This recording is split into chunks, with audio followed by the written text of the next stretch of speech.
ডালাসের দর্শক, অবশেষে আমরা রঙ্গমঞ্চের প্রথম প্রোডাকশন, আমাদের প্রথম নিবেদন, প্রথম আয়োজন কিংবদন্তি হুমায়ুন আহমেদের জিন কফিল নাটকটি নিয়ে আমরা মঞ্চে আসছি ডালাস চিলড্রেন থিয়েটারে এ মাসের 20 তারিখ শনিবার সন্ধ্যা 7টায় এবং 21 তারিখ রবিবার সন্ধ্যা 6টায়। আমরা বিস্তারিত আলাপ করব। আপনারা জানেন যে আমরা 2025 নভেম্বরের 1 তারিখে আমরা রঙ্গমঞ্চের পদচারণা শুরু করি। আমাদের ইনোগ্রেশন ডেতে আমরা বলেছিলাম সেদিন যে আমাদের দল থেকে আমরা আগামী 2 বছরে কটা নাটক করব। আমাদের প্রথম নাটকটাই ছিল জিন কফিল এবং এটার পিছনের গল্পটুকু শুরুটা কেন জিন কফিলকে আমরা বেছে নিয়েছি এটি আমার সহযোগী ছোট ভাই রাজীবের কাছ থেকে শুনি। একই সঙ্গে আমরা দুজন এটা নিয়েই কিছুক্ষণ কথা বলবো। রাজীব, জিন কফিল নিয়ে বলো। ধন্যবাদ ফরহাদ ভাই। জিন কফিল আমাদের কাছে খুবই কাছের একটা প্রজেক্ট। আমরা হুমায়ুন আহমেদ কিংবদন্তি সাহিত্যিক, আমাদের সবার প্রিয় সাহিত্যিক। আমরা ওনার বই পড়ে বড় হয়েছি, আমরা ওনার অনেক চরিত্রকে ধারণ করে বড় হয়েছি। তো আমি আর ফরহাদ ভাই আমরা অনেক আগে থেকে আমরা নাটকের সাথে জড়িত। তো 1971 করেছিলাম আমরা 2012 সালে। তখন আমাদের ইচ্ছা ছিল যে হুমায়ুন আহমেদ স্যার উনি আমেরিকায় ছিলেন, উনি আমাদের নাটকটা সামনাসামনি বসে দেখবেন। তো সেই উৎসাহ উদ্দীপনা নিয়ে আমরা নাটকের রিহার্সেল শুরু করি। আনফর্চুনেটলি রিহার্সেলের মাঝপথেই ওনার ইন্তেকাল হয় এবং আমরা খুব ভেঙে পড়ি তখন। কিন্তু ওই আবেগ, ওই স্পিরিটটাকে কাজে লাগিয়ে আমরা মঞ্চায়ন করি এবং এখন পর্যন্ত আমার মনে হয় ডালা শহরে সেটা ছিল বেস্ট নাটক। এটা শুধু আমার কথা না, এটা অন্যান্য অনেক দর্শকের কাছ থেকে পাওয়া ফিডব্যাক। কারণ ওইখানে আবেগ ছিল এবং গল্পের ম্যাজিক ছিল। আমরা জানি হুমায়ুন আহমেদ কত বড় ম্যাজিশিয়ান গল্পের জন্য। তো এখনো আমাদের কাছে রিকোয়েস্ট আসে যে 1971টা আবার করো তোমরা। তো আমরা করবো ইনশাল্লাহ। কিন্তু যখন আমরা চিন্তা করছিলাম যে রঙ্গমঞ্চে প্রথম নাটক কি হতে পারে, তখন আমার মাথায় আসে যে না, যেই লেখকের এত বড় ইনফ্লুয়েন্স আমাদের উপর, তাকে একটা ট্রিবিউট দেওয়া যাক। তো সেটা করতে গিয়ে আমরা দেখি যে না, আমরা যেহেতু প্রথমবারের মতো নাটক নিয়ে আসছি, মঞ্চ মানে রঙ্গমঞ্চ নিয়ে আসবো, তো ওয়াই নট আমরা এমন কিছু করি যেটা পৃথিবীতে কেউ কখনো করে নাই। তো সেই আবেগ, উত্তেজনা এবং উৎসাহ থেকে আমরা বেছে নিই মিসির আলী, যেটা অত্যন্ত কঠিন যে হুমায়ুন আহমেদ নিজেও মঞ্চ নাটকে মিসির আলীকে আনেননি এবং এটা অতি জটিল একটা নাটক। গল্পটা প্রচণ্ড সুন্দর, সেই 1990-94 এরকম সময় লেখা এবং এটা গল্পটা এখন আমাদের মাথায় আছে, এটা এখনও রেলেভেন্ট। তো সেই জিনিসটা আমি ফরহাদ ভাইকে বলি যে ভাইয়া, আমি আগে স্ক্রিপ্টটা লিখে আমি ফরহাদ ভাইকে পাঠাই যে ভাইয়া এইটার উপর করলে কেমন হয়। ফরহাদ ভাই প্রথম দিকে একটু হেজিটেন্ট ছিলেন, যে উনি চাচ্ছিলেন হুমায়ুন আহমেদের অন্যান্য যেসব লেখা আছে নাটক অথবা আরও কিছু নাটক আছে সেই ট্র্যাডিশনাল মঞ্চ নাটক করতে। কিন্তু আমি যেটা করি সেটা হচ্ছে আমরা কিন্তু ফরহাদ ভাই আমাদেরকে বলেন যে ঠিক আছে তোমরা পড়ো। তো আমাদের যত আর্টিস্ট স্ক্রিপ্টটা পড়ার পরে তাদের এত ভালো লাগে যে গল্পটার মধ্যে যে জাদুটা সেটা তাদেরকে মোহাচ্ছন্ন করে। এবং ফরহাদ ভাই যখন নিজেও পড়েন, এরপরে উনার উৎসাহ আমাদের সবচেয়ে বেশি এবং উনি এখন সবচেয়ে বেশি খাটেন আমাদের ইয়ের পিছনে, মানে প্রজেক্টের পিছনে। শুধু ব্যাকগ্রাউন্ডের পিছনে উনি 60 ঘন্টার উপরে সময় ব্যয় করেছেন যে ব্যাকগ্রাউন্ড বানাতে। তো আরও অনেক কাহিনী আছে। এখন এটাই ছিল আমাদের মূল উদ্দেশ্য যে হুমায়ুন আহমেদকে নিয়েই আমরা মঞ্চ নাটকে আসবো এবং ওস্তাদের ওস্তাদ যিনি, তার কাছে আমরা প্রথম হাত পাতি যে হুমায়ুন আহমেদের গল্পটাই আমরা নেই। এবং আমরা চাই ওই যে 1971-এ যে ম্যাজিকটা ক্রিয়েট হয়েছিল, দর্শক দাঁড়িয়ে সংবর্ধনা দিয়েছিল, আমাদের হাততালি বন্ধ হচ্ছিল না 1-1.5 মিনিটের জন্য, সেই ম্যাজিকটা আমরা আবার ক্রিয়েট করতে চাই। তো এই গল্পটাও সেরকমই একটা গল্প। আমরা খাটছি 10 মাসের উপরে আমরা সময় দিয়েছি, ইচ অ্যান্ড এভরি ক্যারেক্টার এটার পিছনে খাটছি। তো ভাইয়া আপনি এখন বলেন, আমি কথার রেলগাড়ি চালু করে দিয়েছি, বাকিটা ফরহাদ ভাই। আচ্ছা, একই সঙ্গে আমি সত্যিকার অর্থেই বলি যে আমি কিন্তু এই নাটকটি করার পক্ষপাতী ছিলাম না। প্রথম কথা হচ্ছে যে এটি একটা নন কনভেনশনাল প্রজেক্ট, একই সঙ্গে একটা এক্সপেরিমেন্টাল কাজ। তবে আমাদের শুরু থেকে একটা বিষয় ছিল যে আমরা ভিন্ন কিছু করতে চাই, ভিন্ন কিছু করতে গেলে ডেফিনেটলি চ্যালেঞ্জিং কিছু করতে হবে। তো যখন আমি জিন কফিল ও স্ক্রিপ্টটা ফার্স্ট ড্রাফটটা করার পরও প্রায় আমার 1 মাস লাগছে এটা শেষ করতে। প্রায় আমাকে বলে ভাইয়া পড়ছেন। আমি ওকে বলি যে আমার আসলে খুব একটা আগ্রহ পাচ্ছিলাম না। তারপরে যখন প্রজেক্টের মধ্যে ঢুকলাম, পড়া শুরু করলাম, পড়তে পড়তে মনে হলো যে আমরা যেহেতু ভিন্ন কিছু করতে চাই, তো এটার চেয়ে ভালো কিছু আর হতে পারে না। তো একটু বলি, সেটা হচ্ছে যে আমরা যে প্রজেক্টটা আপনাদের সামনে নিয়ে আসছি, জিন কফিল যে নাটকটা আপনারা চাক্ষুষ দেখবেন সামনে থেকে, এখানে আপনারা যেটা বললাম যে নন ট্র্যাডিশনাল, নন কনভেনশনাল একটা প্রজেক্ট দেখবেন। আমরা এখানে লাইটের কাজ থাকবে, এখানে মিউজিকের কাজ থাকবে, এবং এখানে আমরা রেয়ার প্রজেকশনে, আমরা ব্যাকড্রপে আমরা প্রতিটা দৃশ্য আপনাদেরকে সামনে নিয়ে আসবো এবং তার সামনে আমরা অভিনয় করব, সে একই সঙ্গে একটা কম্বিনেশন থাকবে। আরও কিছু এফোর্ট আমরা যেগুলো দিয়েছি এটার পেছনে, যেটার জন্য আপনাদের আসতে হবে যে আমরা কেন করেছি। আমাদের এই নাটকটির আবহ সঙ্গীত এবং এই বাংলাদেশের বিখ্যাত সুরকার, সঙ্গীত পরিচালক মাকসুদজামিন মিন্টু, যিনি হুমায়ুন আহমেদের কোথাও কেউ নেই থেকে শুরু করে একদম ঘেটুপাত্র কমলা পর্যন্ত তার প্রত্যেকটা প্রজেক্ট, বড় বড় প্রজেক্টের মিউজিক ডিরেক্টর যিনি ছিলেন, তিনি আমাদের জিন কফিলের মিউজিক করেছেন, আবহ সঙ্গীত করেছেন, এবং এটার পেছনে প্রায় 1.5 মাসের মতো সময় সে ব্যয় করেছে, যেটা একটা সিনেমার মতোই অলমোস্ট। এবং তার সঙ্গে যখন কথা হয়, সে বলে যে ফরহাদ ভাই, আমি তো রীতিমতো মনে হচ্ছে যে আমি একটা সিনেমা বানাচ্ছি, সিনেমার মিউজিক করতেও আমি এত সময় দিই না।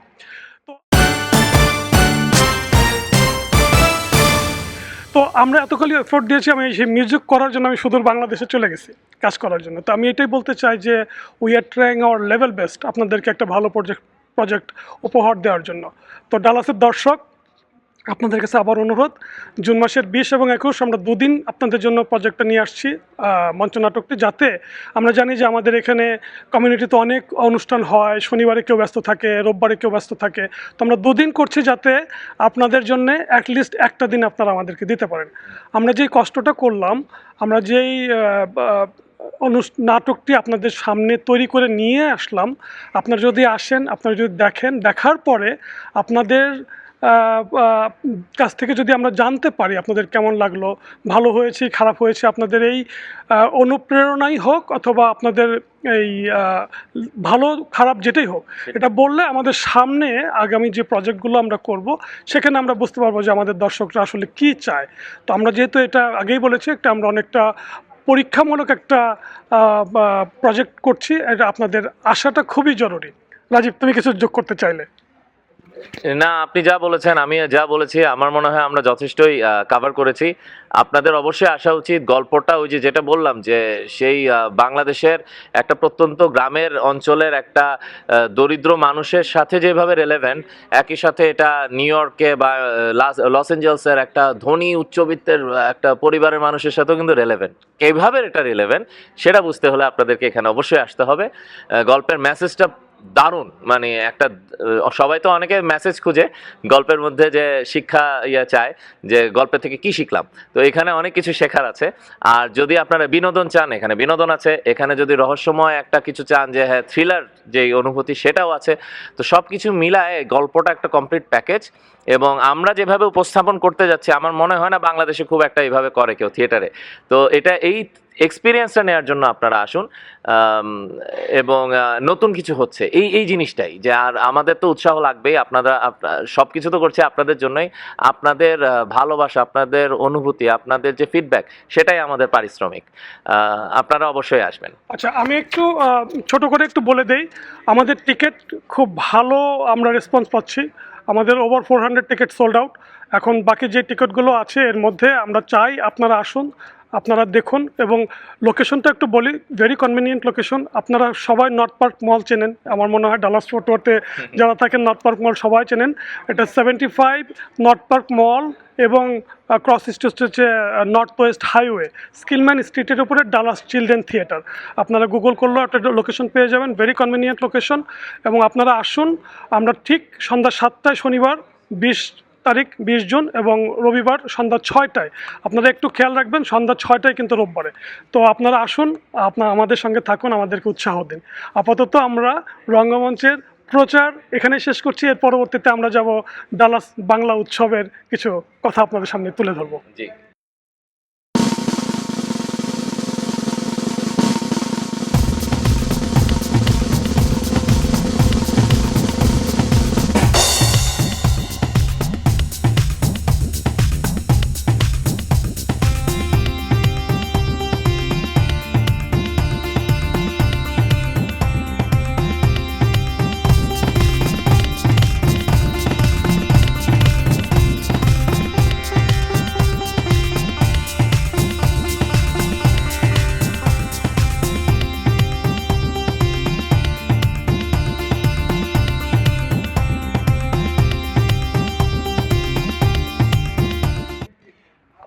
সানাম টিভি আমাদের সেই প্রোগ্রাম যেখানে আমরা প্রথম রঙ্গমঞ্চের ঘোষণা দিয়েছিলাম অ্যাডভান্স যে আমরা আসতে যাচ্ছি, তো এর সাথে সানাম টিভি জড়িত। ধন্যবাদ কাদের ভাই। এছাড়া আমরা যদি বলি যে বাংলা উৎসব, এটা প্রতি বছর হচ্ছে। কেন কাদের ভাই অনেক পরিশ্রম করেন, এটা খুবই একটা ভালো উদ্যোগ, যেখানে একই সাথে বইমেলা থাকে, সাহিত্য আড্ডা থাকে, সাংস্কৃতিক অনুষ্ঠান থাকে। এবারের আয়োজনটা আরও সুন্দর। লুইসভিল গ্র্যান্ড থিয়েটারে হচ্ছে। বিশাল থিয়েটার, এটা দেখলে আপনারা বলবেন যে মানে যে ঢুকলে যে একটা ওয়াও ফিলিং হয়, সেটা আপনারা পাবেন। আমি এখানে আহ্বায়ক হিসেবে থাকছি সাহিত্য আড্ডার। আপনারা যারা বই লেখক, আমি যাদেরকে চিনি, আমি তো তাদের কাছে রিচ আউট করবই। আপনারা যারা বই প্রকাশ করতে চান, আপনারা ওই যে মোড়ক উন্মোচন করতে চান, তারা অবশ্যই আসবেন। এখানে সাহিত্য আড্ডা হয়, চমৎকার সাহিত্য আড্ডা হয়। এছাড়া আপনার বই নিয়ে চলে আসুন, আপনার ব্যাপক দর্শক হয়, আপনাদের জন্য ফ্রি থাকবে, লেখকদের জন্য আসুন, অন্যান্য সাহিত্যিকদের সাথে আড্ডা দিবেন। এছাড়া মনোজ্ঞ সাংস্কৃতিক অনুষ্ঠান থাকবে। সে ব্যাপারে ফরাদ ভাই কিছু বলেন। সাংস্কৃতিক অনুষ্ঠানটা এই মুহূর্তে আসলে আমি একটা সিক্রেট রাখতে চাই। এটা কেন কাদের ভাই ধীরে ধীরে আপনাদের সামনে নিয়ে আসবেন, এবং সে সবসময় সারপ্রাইজ দিতে পছন্দ করেন, এবং এই সারপ্রাইজটা এখনই দিতে চাই না। আপনাদের আগ্রহটা থাকুক, আগ্রহটা হোক। আপনারা তারিখটি মনে রাখবেন, এটি নভেম্বর মাসের 14 তারিখে অনুষ্ঠানটি হবে, এবং যেটা রাজীব বলছিল সাহিত্য আড্ডা হবে, নতুন বইয়ের মোড়ক উন্মোচন হবে। এবং আমার মনে আছে যে গত বছর প্রোগ্রামটাতে we had a really great time. আমরা এত সুন্দর একটা আমাদের সাহিত্য আলোচনা ছিল, এবং পরবর্তীতে যেখানে অ্যাওয়ার্ড সেরেমনি ছিল, পরবর্তীতে কালচারাল প্রোগ্রাম ছিল, এবং ডালাসের লোকাল এবং আমাদের অতিথি শিল্পীরা আসছিল। একই ফরম্যাটে এবারও হবে। এবারও সাহিত্য আলোচনা হবে, সাহিত্য আড্ডা হবে, সাংস্কৃতিক অনুষ্ঠান হবে, অ্যাওয়ার্ড সেরেমনি হবে, এবং এটা আরও বৃহৎ পরিসরে হচ্ছে এবার। কাজে আপনারা মিস করবেন না, তারিখটি মনে রাখবেন, নভেম্বরের 14 তারিখ। এবং বাকিটা সনম টিভি এবং সনম টিভির যে পেজ আছে, সেখান থেকে আপনারা ধীরে ধীরে প্রতি সপ্তাহেই নতুন নতুন আপডেট পেয়ে যাবেন। জি, ফরাদ ভাই যা বলার বলে দিয়েছেন। আমিও একই কথাই বলবো যে আপনারা আসুন, আপনারা সাপোর্ট করুন কমিউনিটিতে। আমরা সব প্রোগ্রাম করে আপনাদের জন্যই। আমি আর একটা জিনিস অ্যাড করি। জি, তবে 14 তারিখের প্রোগ্রামে আমরা রঙ্গমঞ্চ থেকে একটা ছোট আয়োজন রাখবো, সেটাও একটা সারপ্রাইজ থাকবে। সেটা কি আনবো আপনাদের সামনে সেটা বলবো না, আপনারা আসবেন যে রঙ্গমঞ্চের পরবর্তী আয়োজন কি হতে চাচ্ছে সেটা আপনারা 14 নভেম্বরে দেখবেন। সো আপাতত এই ছিল আমাদের আপডেট। আমাদের প্রথম প্রযোজনা সেপ্টেম্বরের 20 এবং 21, জুন মাসের 20 এবং 21, এই মাসেই আপনার শনি এবং রবিবার ডালাস চিলড্রেন থিয়েটারে, এবং পরবর্তী সানাম টিভির আয়োজন ডালাস বাংলা উৎসব, সেটা হচ্ছে নভেম্বরের 14 তারিখে। আপাতত এই আপডেট দিয়ে আমরা বিদায় নিচ্ছি। আপনাদের সঙ্গে দেখা হবে দুটি অনুষ্ঠানেই। সবাই ভালো থাকবেন। ধন্যবাদ।